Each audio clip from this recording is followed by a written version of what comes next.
profesional como por lo que he visto en vuestros foros, es verdad que hay un tema que preocupa mucho y es el tema de las transiciones de los niños en la familia. Y hablo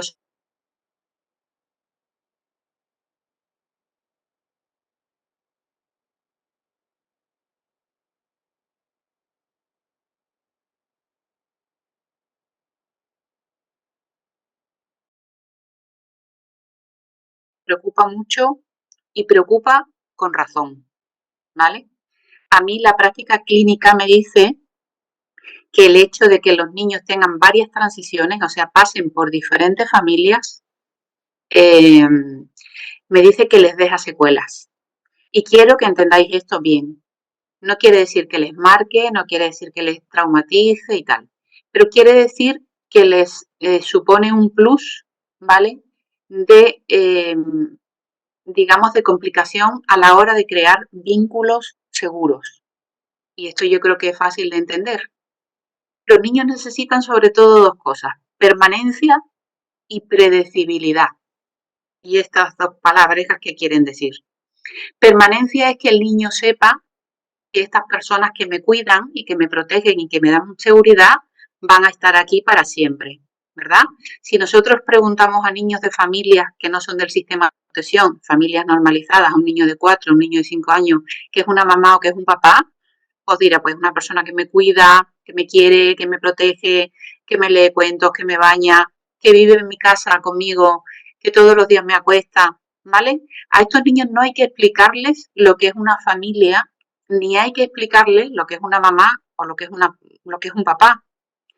A nuestros niños del sistema de protección, a nuestros niños acogidos y a nuestros niños adoptados, sí que hay que hacerles entender el concepto de lo que es una familia y de lo que es una mamá y de lo que es un papá. ¿Por qué? Pues tan sencillamente porque no han vivido desde que nacieron en un entorno de seguridad, de protección y no han tenido ni esa permanencia ni esa previsibilidad. ¿A qué se refiere la previsibilidad?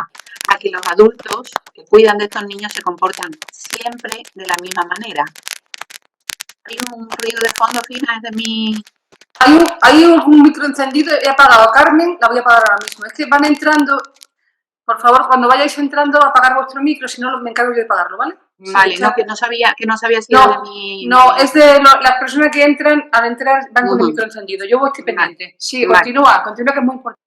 Vale, entonces, una de las dificultades por las que yo siempre he entendido como un profesional que a los niños no les viene bien la transición y el pasar por diferentes familias, esto sé que va en contra del sistema, el sistema de protección está montado como está montado, todos los conocéis, todos los que estamos en este entorno lo conocemos. Los niños no son retirados definitivamente de la familia biológica, sabéis que a veces no surge, digamos, la denuncia o no surge la situación de desprotección de un niño hasta que el niño no tiene 2, 3, 4 o 5 años, con lo cual todo ese tiempo va en contra y en detrimento del niño. Entonces, el sistema está montado como está montado. El acogimiento simple es la primera medida, el acogimiento de urgencia, y luego un acogimiento simple y al final, en muchos casos, hay un acogimiento permanente o un proceso de adopción. Pero durante todo ese tiempo, ¿vale? ¿Qué está pasando en la mente del niño? Lo que está pasando, a diferencia de otros niños de familias normalizadas que no son del sistema de protección, es que el niño no va integrando de la misma manera lo que significa una familia, lo que significa tener un hogar y lo que es una mamá y lo que es un papá. Entonces, muchos de ellos, de vosotros, me habéis preguntado, oye, ¿cómo influye en los niños el llamarle mamá a la madre biológica, en llamarle mamá a la segunda madre acogedora y en llamarme ahora mamá a mí? Que probablemente vaya a ser su madre adoptiva, pero tampoco lo sé, porque no sé si esto va a ser un acogimiento permanente o un acogimiento, ¿me entendéis? ¿Cómo influye que un niño le tenga que llamar mamá a 3 personas diferentes? ¿Eso deja secuelas? ¿Eso afecta de alguna forma al niño? Y yo os digo, no traumatiza a los niños, ¿vale? Yo soy experta en trauma, todos tenemos vivencias traumáticas y tal, no traumatiza a los niños, pero sí que condiciona de alguna manera su modo y su forma de crear los vínculos. ¿Por qué? Porque el niño no confía y no integra el concepto de permanencia.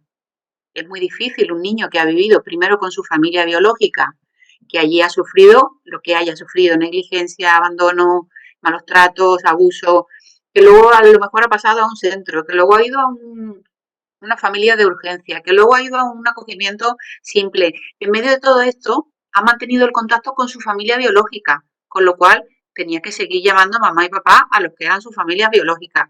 Y además, en la mayoría de las familias de acogida, por mi experiencia, sé que es así, muchos de vosotros lo contáis, el niño desde el primer día nos llamaba mamá y papá. Bueno, si él quería llamarnos así, vale, perfecto.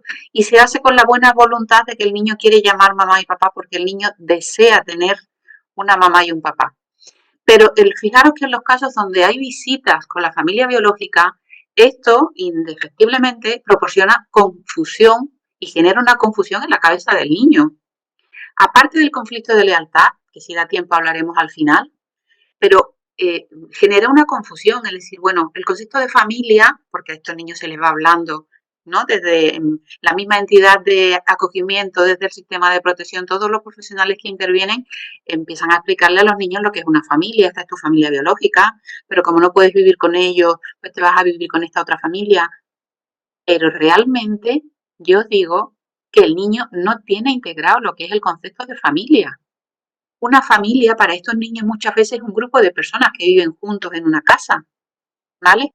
Por eso os digo, a diferencia de los niños de familias normalizadas, donde una familia es un núcleo estable y predecible, donde los adultos siempre se comportan de la misma manera y siempre me cuidan. No un día llega bebido, otro día mi madre desaparece 3 días, otro día me dejan solo, otro día me pegan, otro día, ¿vale? Entonces el concepto de familia, el concepto de papá y de mamá es algo que los niños van integrando durante este proceso que ellos van viviendo a través de las diferentes familias de acogida por las que van pasando.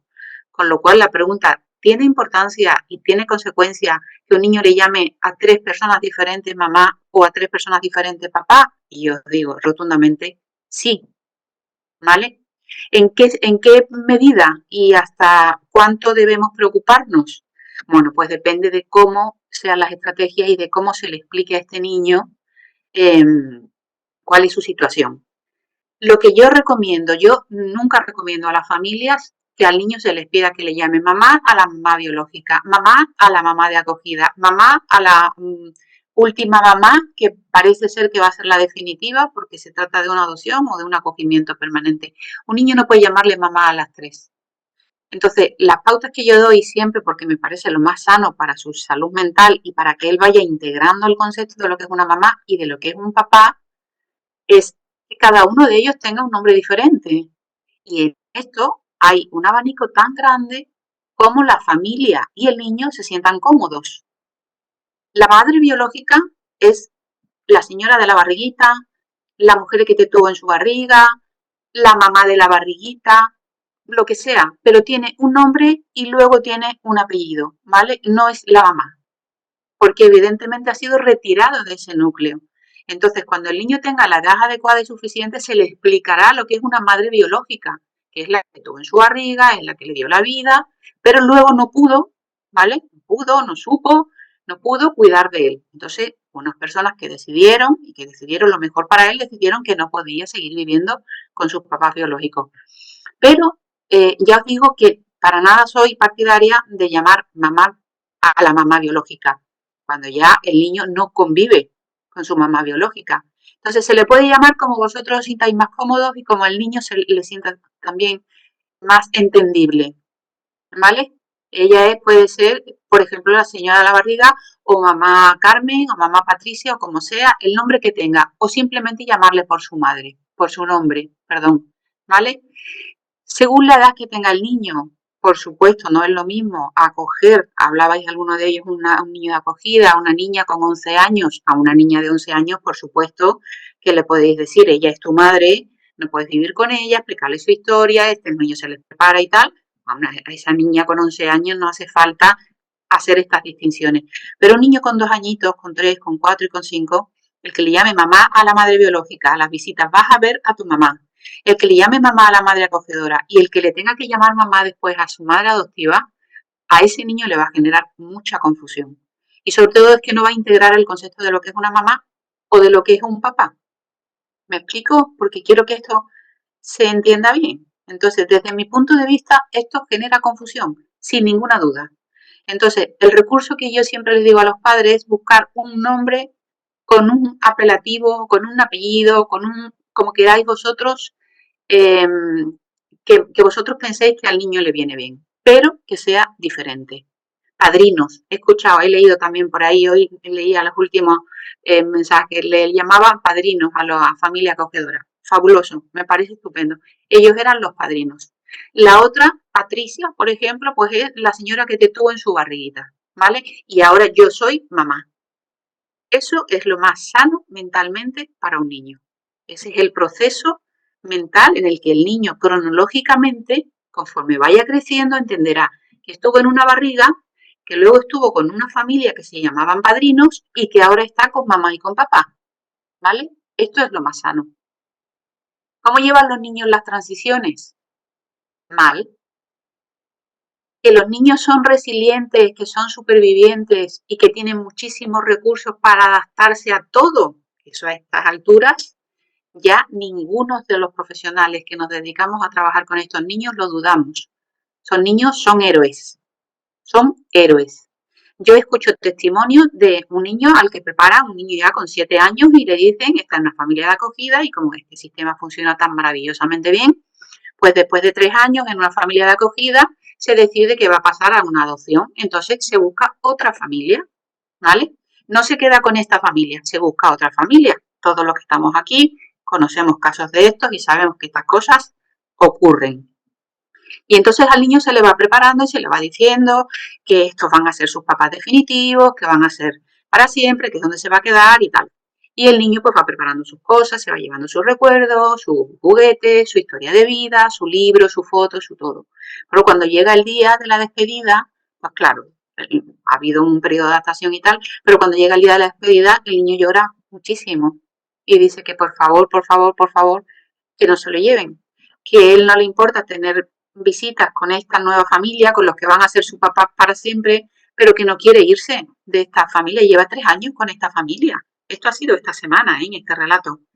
Entonces, ¿cómo lleva el niño la transición? Mal. ¿Cómo se montó este niño en el coche? Con sus lágrimas, en silencio, con sus juguetes, con su mochila, con sus fotos, con todo, pero llorando. ¿Y cómo llegó a esta nueva casa? Triste, porque era la segunda o la tercera despedida, ¿vale?, que sufría ya en su vida. Entonces, cuando vosotros preguntáis cómo viven los niños las transiciones, cómo les afecta a los niños las transiciones, las viven mal. Porque, fijaros, a mí no me gusta utilizar la palabra abandono. Y cuando a un niño hay que contarle la historia de su vida, jamás, yo digo, jamás se utiliza la palabra abandono, ¿vale? Tenga la edad que tengan, incluso a un adolescente, porque la palabra abandono ya en sí incluye es un término peyorativo, o sea, es como despojarme de ti, o una persona que se despojó de ti. Entonces, la palabra abandono a mí no me gusta. Cuando se le explica a un niño por qué transiciona, por qué transita por diferentes familias, se le explica que sus papás biológicos no pudieron cuidarle, probablemente porque a ellos de pequeños tampoco les cuidaron y no les enseñaron a ser papás. Esta historia tan sencilla, ¿vale? Hace muchos años que yo la vengo repitiendo y para todos los niños, para los más pequeños, es lo que más les ayuda. Es decir, ¿por qué no pudieron cuidarme? ¿Por qué no me quedé con ellos? Bueno, porque probablemente a ellos nadie les cuidó cuando eran pequeños y no les enseñaron a ser papá y mamá, no les enseñaron a cuidarte. Entonces, las personas que quieren lo mejor para ti decidieron que tenían que buscarte otra familia para que te cuidáramos bien. Esta es la explicación más sencilla, fijaros, y más simple que en mi experiencia profesional al niño le genera menos confusión. Entonces, el lazo con otra de las cuestiones que decís, cuando se sabe que una madre, por ejemplo, ha podido hacerse cargo, o sea, no había ningún problema a lo mejor de drogadicción o prostitución o tal, pero no ha querido hacerse cargo, ¿cómo se habla? ¿Se habla de abandono en este caso? Os vuelvo a repetir, nunca se habla de abandono. Yo cuando trabajo con los adolescentes y trabajo con niños adoptados que ya tienen cierta edad, siempre les digo, cuando ya saben lo que es el aborto, que su madre biológica podía haber tenido la posibilidad de abortar, siempre les digo, yo no sé lo que pasó, ¿vale? Porque partimos de una incertidumbre, ¿no? Yo una vez escuché, la adopción y el acogimiento son las mejores apuestas hacia la incertidumbre, y es verdad. Cuando no conocemos la historia previa, no sabemos por qué hubo una retirada, no sabemos si esos padres quisieron renunciar, si le abandonaron, si tuvieron que entrar a la policía y quitárselo a la fuerza. Pero el niño necesita una hipótesis en su cabeza, necesita algo en lo que creer. Entonces, cuando no se sabe la historia previa, muchos de vosotros, perdón, habéis dicho, ¿qué hacemos? Cuando no conocemos la historia previa y vamos haciendo la historia de vida y tal, y cuando el niño pregunta, ¿qué les contamos? Pues fijaros, hay dos cosas importantes. Primero, dejar que él explique qué es lo que él se imagina que tiene en su cabeza, qué es lo que pasó, porque tuvo que separarse de aquella familia. Nunca hablar desde el abandono, siempre desde la separación. Yo siempre digo, para mí la palabra abandono la sustituyo por la de separación, y la palabra culpa la sustituyo por la responsabilidad. Y eso facilita mucho, mucho la comunicación y la creación de vínculos. No es lo mismo decirle a alguien, tú tienes la culpa de haber hecho o haber dicho esto, a decir, tú tienes la responsabilidad, debes asumir la responsabilidad. Y la palabra separación no suena igual que la palabra abandono, ¿vale? Porque tiene connotaciones diferentes. Entonces es importante, hablando de la comunicación, muchos de vosotros habéis preguntado cómo se comunica, cómo se habla de la historia previa. Primero tenemos que saber qué hay en la cabeza del niño, porque fijaros, los niños, aunque no hablen de esto, tanto los niños en acogimiento como los niños adoptados, aunque no hablen de su familia biológica, aunque no hablen de su historia pasada, ellos piensan y tienen su propia historia montada en su cabeza. Entonces, lo más importante, nosotros a nivel terapéutico, cuando trabajamos con ellos en consulta, es primero averiguar qué hay en su cabeza, porque a veces hay una historia terrorífica, o sea, yo era malo, yo hice algo muy malo y mis padres me abandonaron, ¿vale? O lo más fácil, lo que yo escucho con más frecuencia es, ellos no me querían. Entonces, como no me querían, pues fueron a un sitio, me dejaron allí y entonces decidieron que no querían quedarse conmigo. Muchos de ellos que saben que hay hermanos, por ejemplo, incluso han construido la historia de a mis hermanos sí lo quisieron, se quedaron con ellos, pero conmigo no quisieron quedarme. Fijaros lo terrible que es para un niño tener en su cabeza esta historia y no compartirla con nadie, además. Estas historias muchas veces nosotros las descubrimos en la sala de terapia con ellos. Entonces, ¿cómo se habla con los niños? Primero, ¿tú qué piensas? ¿Qué piensas que pasó? No sé, ¿qué tienes recuerdos? ¿Tú piensas alguna vez en tu familia biológica? ¿Piensas en tu mamá? ¿Te crea tristeza? Tal. Y cuando ellos os preguntan a vosotros, ¿y tú qué piensas? ¿Qué pasó? ¿Por qué tuve que separarme? ¿Por qué no puedo vivir con ellos y tal? Pues mire, yo no sé lo que pasó, pero bueno, te dieron la vida, ¿no? Los niños que ya entienden, los preadolescentes, los adolescentes, quizás tu mamá biológica podía haber abortado, podía haber tomado otra decisión, te dio la vida. Entonces, no sé, pero solo eso ya es respetable y es de agradecerle el que te dio la vida. Respetó que tú vinieras al mundo y que vivieras, aunque luego, por lo que sea, que no sabemos lo que es, no pudo quedarse contigo. Pero fijarle, siempre hay que darle una hipótesis. Yo siempre hablo de hipótesis, no podemos inventar, no podemos mentir, pero siempre hay que darle alguna hipótesis. Yo creo esto, yo creo que, bueno, tu mamá no podía cuidarte por lo que sea, por lo que os he contado antes, ¿no? No sabía cuidarte y tal, pero te dio la vida. Podía haber decidido otra cosa y te dio la vida. Entonces, eso ya es de agradecerle. ¿Qué pasa cuando los niños tienen este conflicto de lealtad porque están manteniendo visitas con la familia biológica y están en una familia de acogida? ¿Cómo se explica ahí a este niño por qué se produce esa situación? O sea, ellos son mis padres, voy con ellos, me dan mensajes a veces que no entiendo bien, se comportan de una forma muy diferente a cómo se comporta mi familia de acogida, ¿por qué no puedo vivir con ellos? Aquí hay que tener mucho cuidado con el conflicto de lealtad, porque ellos siguen teniendo esa lealtad hacia sus padres, les siguen considerando su familia, ¿vale? Cuando a mí me preguntan, y en este foro lo habéis preguntado también, ¿afectan a los niños las visitas con su familia biológica? Rotundamente sí. Las familias biológicas, alguno de vosotros lo ha puesto además sin filtro, ¿no? Son familias desestructuradas, son familias que vienen de la prostitución, tal, algunos son verdaderos delincuentes, tal. Bueno, son familias desestructuradas por X circunstancias que han sido desgraciadas y no han podido cuidar a estos hijos. ¿Cómo no les va a afectar en una visita, aunque sea una visita 1 hora al mes, a unos padres biológicos que en la mayoría de los casos se han negado a que les retiren los niños?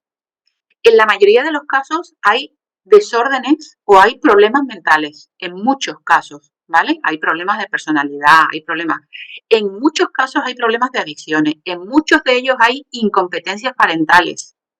¿Cuál es el mensaje que unos padres de este tipo pueden darle a un niño en 1 hora de visita? A cualquier persona que le preguntes, oye, ¿y estos padres pueden tener una buena influencia? ¿Pueden dar? ¿Pueden? Bueno, con que no tengan mala influencia, porque no le den un mensaje contradictorio y le digan, fíjate, porque a la fuerza te sacaron de casa, porque nosotros queremos estar contigo, pero en menores no nos dejan, porque esos no son tu familia, porque ellos no te quieren. Esto lo he escuchado yo después de visitas con la familia biológica, lo he escuchado en relatos de niños. Mi madre me dice que ellos no me quieren, que mis padres estos no me quieren, los acogedores, pero que en menores no nos dejan vivir juntos y tal. Entonces, esto a los niños les origina un conflicto de lealtad y las visitas con la familia biológica les afectan siempre. Por eso cuando se habla de adopciones abiertas y se habla de acogimientos permanentes, yo digo, hay que estudiar caso por caso. A mí muchas veces me preguntan las familias, ¿tú eres partidaria de un acogimiento permanente? Porque un acogimiento permanente lo primero que implica es la presencia de la familia biológica de manera permanente. Es que se llama así, es que ese es el apellido del acogimiento, acogimiento permanente. Y es la presencia de la familia biológica. Vale, pues la influencia de la familia biológica puede ser buena, puede ser mala y puede ser regular, pero va a estar siempre ahí. Con lo cual, uno tiene que estar muy preparado como acogedor y muy capacitado para eh, tener la generosidad de incluir en su vida y en la vida del niño o de la niña que tienen de forma permanente, incluir a la familia biológica.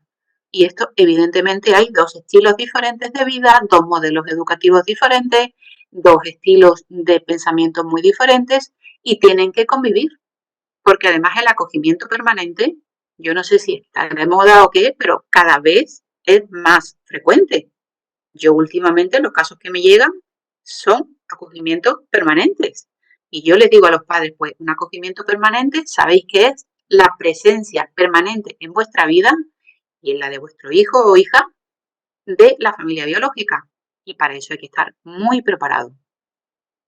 Yo conozco casos de todo tipo, cuando llega la adolescencia, un acogimiento permanente, o después de la adolescencia, le decís, bueno, yo quiero volver con mi familia, porque yo siento como que todos estos años aquí no he creado un vínculo con vosotros y tal. Y bueno, hay niños que regresan, conozco el caso de 2 hermanos, una familia gitana, tal, que se les localizó y entonces durante un tiempo estuvieron conviviendo con ellos y tal, pero bueno, luego aquello se revirtió y la familia volvió. Pero quiero decir que el acogimiento permanente o las adopciones abiertas siempre tienen un factor predisponente y un factor, digamos, que añade un plus de complicación, que es la presencia de la familia biológica. ¿Y esto qué secuelas o qué consecuencias puede tener? Pues la creación de un vínculo seguro, de un vínculo estable, ¿vale? Lo que hablábamos antes de la permanencia.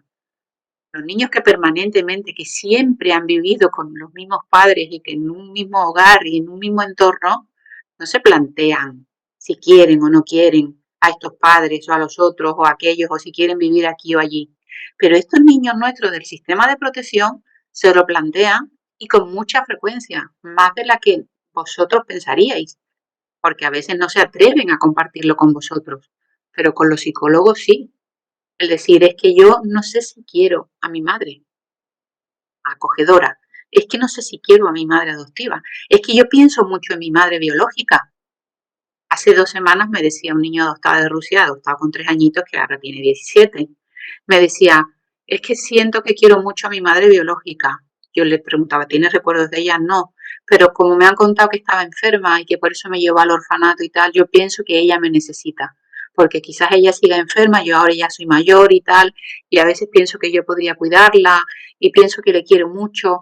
Ha idealizado una situación en la que él ahora podría revertir la situación y podría cuidar de su madre. Y esto, por supuesto, este niño no lo comparte con sus padres adoptivos, pero él entra en una contradicción de, bueno, yo a mi madre adoptiva llevo muchos años con ella, se porta muy bien conmigo, me decía, es muy buena, quiere lo mejor para mí, pero yo realmente no sé si quiero a ella más que a mi madre biológica porque pienso mucho en ella. Entonces, una de las secuelas o una de las dificultades puede ser eso, la confusión a la hora de crear los vínculos, ¿vale? Esta es una de las secuelas que puede tener este peloteo de transición de niños de unas familias a otras. El niño pregunta por qué después de 4 años la madre no ha aprendido a ser mamá. Claro, el niño es más sensato que todos los que estamos aquí en este foro. Me han explicado que mi madre no puede cuidarme porque ella no sabía ser de mamá, no le habían enseñado, no tenía habilidad y tal. Polín, en 4 años aprendo yo en un curso a multiplicar, a dividir, a no sé qué, y en 4 años mi madre no ha aprendido a cuidarme y ha aprendido a ser madre. Eso es como que no se explica, ¿no? Entonces, ahí está el conflicto de lealtad y ahí está el sentimiento de abandono de ese niño.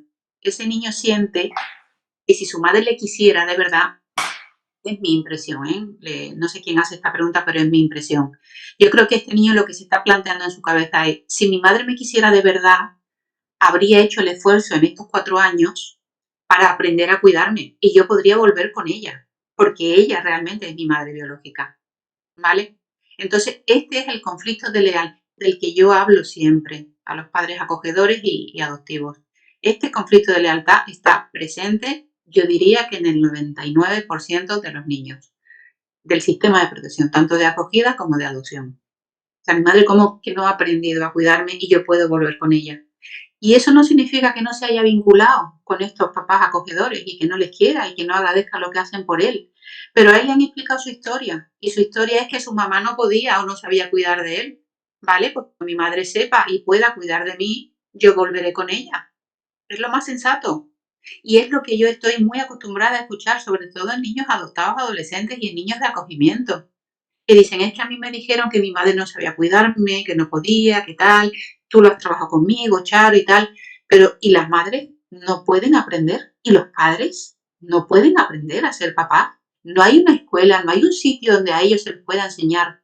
Claro, un niño no entiende que si alguien te quiere, no haga el esfuerzo de aprender a cuidar de ti.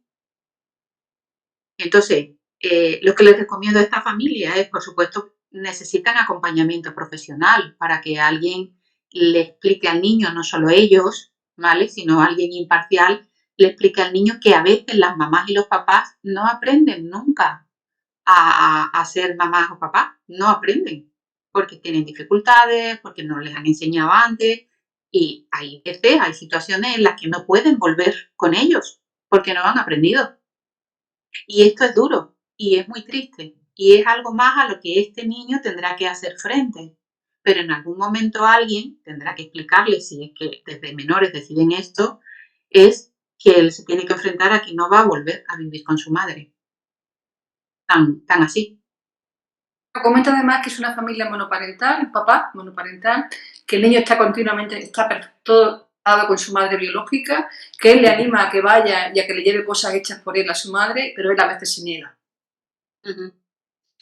Yo no soy partidaria nunca de forzar estos encuentros, nunca. A veces cuando desde la entidad de acogimiento, desde menores, fuerzan o sea, fuerzan, digamos, se programan y se planifican estos encuentros, cuando yo trabajo con estos niños y veo que no quieren y que realmente les perjudica, a veces yo me he puesto en contacto porque conozco a muchos técnicos de menores, y me he puesto en contacto con ellos para decir que no se fuercen esas visitas. No se debe forzar a un niño ni a que le lleve cosas a su madre biológica, ni a que vaya a esa visita de buen grado, ni a que ponga su mejor sonrisa. Se debe de intentar siempre que el niño exprese lo que siente.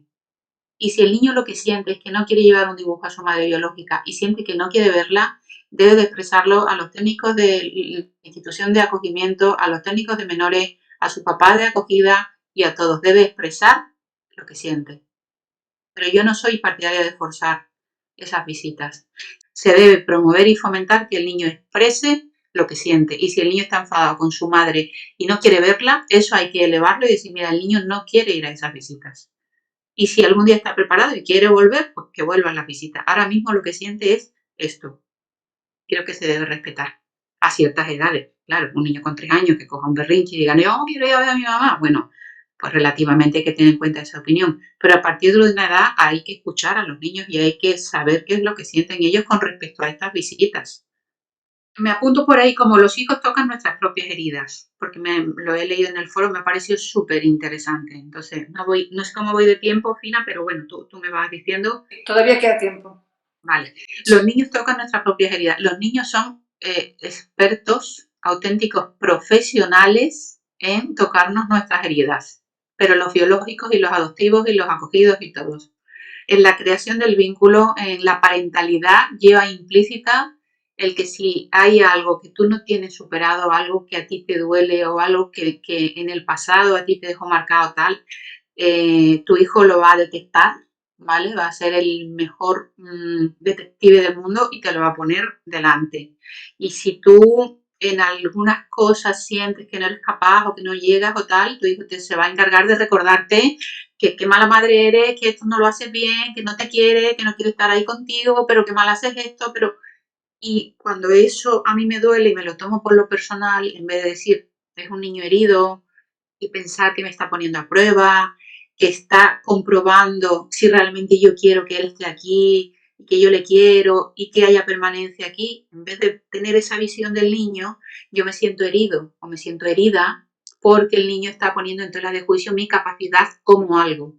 Esa es una herida mía, no es una herida del niño. Súper importante que todos los adultos, todos, hagamos un trabajito personal de mirar hacia adentro, ¿vale? Porque no, los niños van a poner en tela de juicio nuestras capacidades.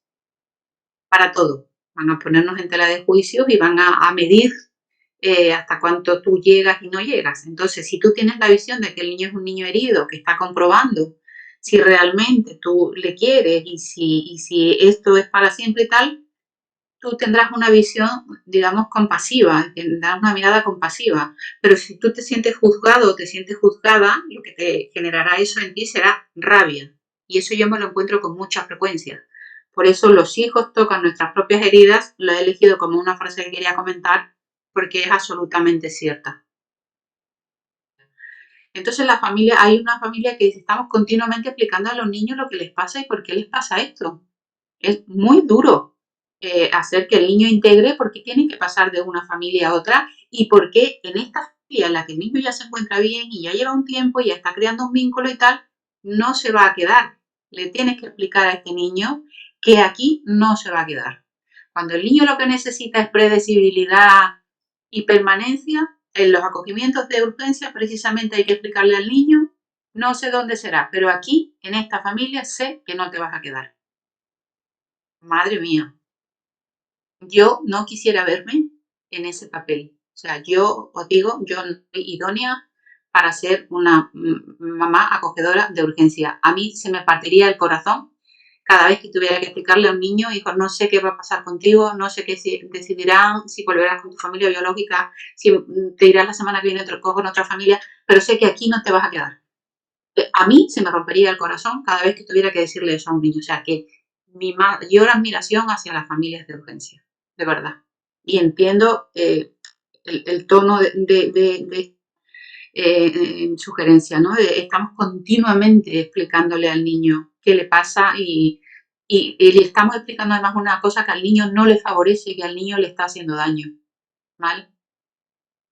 Un padre que cuenta la experiencia de sus 2 hijas. Su mujer habla de amor verdadero, de si se sentía amor verdadero o no. Era una cuestión también súper importante que me ha parecido muy, muy interesante. Yo cuando trabajo con los padres, acogedores o adoptivos, siempre les digo, vosotros tenéis que expresar vuestros sentimientos. No solo tenéis que promover que el niño o la niña exprese sentimientos, facilitar la comunicación, que diga cómo se siente, si tiene recuerdos, si tiene a su madre biológica, si no de tal. Lo primero, la pareja, cuando es en pareja, que vosotros expreséis los sentimientos, fijaros, porque hay muchas parejas cuando hay complicaciones en el acogimiento, en la adopción, muchas parejas que dicen, madre mía, ¿por qué nos habremos metido nosotros en esto? Pero qué manera de complicarnos la vida. y no sé si yo ya quiero a este niño o no. Porque claro, siempre se habla del tema del apego del niño, ¿no? De si el niño se vincula, de cuáles son las secuelas para que el niño se vincule. Pero ¿y los adultos? ¿Los adultos estamos capacitados para vincularnos con un niño desde el primer día que nos lo ponen en nuestra casa? ¿Ya queremos a ese niño? No, ¿verdad? Eso no es así. Entonces tenemos que ser capaces de mirar para adentro y decir a mí este niño que me genera. Cuando me desafía, cuando me contesta mal, cuando se porta mal, cuando veo que no me quiere o yo siento que no me quiere, cuando me nombra su otra familia y me dice que quiere ir con su familia, con su mamá de acogida, con su mamá tal. Yo no sé exactamente cuáles son mis sentimientos hacia este niño, porque el niño está poniéndome a mí en tela de juicio y porque no me está demostrando que lo que yo estoy haciendo o que mi apuesta de futuro para crear una familia, el niño lo esté viviendo de la misma manera.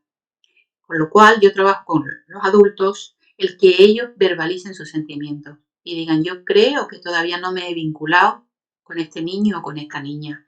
Creo que hay algo que no tolero de este niño. Yo siempre les pregunto y los pregunto por separado. ¿Qué es lo que menos toleras del niño? ¿Qué es lo que peor llevas del niño o de la niña? Y cada uno por separado me dice, pues yo, que me diga todo que no, que me pegue, que rompa cosas, que tire, que tal, porque me siento, bueno, en ese momento me siento deslegitimado, siento que no tengo recursos, que no tengo habilidades y tal. Y eso hace que uno se plantee si quiere al niño o no lo quiere, ¿vale? Entonces siempre se habla de si los niños tienen dificultades de vinculación o no, y poco se habla de si los adultos se vinculan siempre con los niños. Y la realidad es que no. Y de hecho hay muchas adopciones fracasadas y muchos acogimientos fracasados, ¿no? Luego el vínculo a veces no se crea. Entonces me parece admirable, además le respondí, me parecía muy valiente y muy generoso que contara su experiencia y sobre todo que contara que su mujer abiertamente se planteaba, oye, ¿es amor verdadero esto que sentimos o qué es esto, no? Y él fue tan generoso de expresarle y de permitirle a ella expresar eso, ¿no? Porque eso es sanísimo, o sea, todo lo que sea expresar sentimientos, tanto buenos como malos, siempre que se expresen de la forma adecuada, claro. Es sanísimo, es salud mental, ¿no? El entorno minimiza las dificultades de los niños adoptados, tanto la familia como la escuela. Ay, ¿para qué tantos cursos? Pero si el niño no tiene recuerdos, pero si ya lleva mucho tiempo con vosotros, pero tal. Entonces las familias nos pasamos la vida explicándole a nuestro entorno, explicando en el colegio, oye, que no tiene recuerdos, pero que hay dificultades. Que sí, que ya lleva un tiempo con nosotros, pero que seguimos teniendo dificultades. No, es que los niños adoptados a veces les pasa que tienen problemas de vinculación. Y es verdad que los padres acogedores y los padres adoptivos yo lo sé, ¿eh? Se pasan la vida psicoeducando al entorno.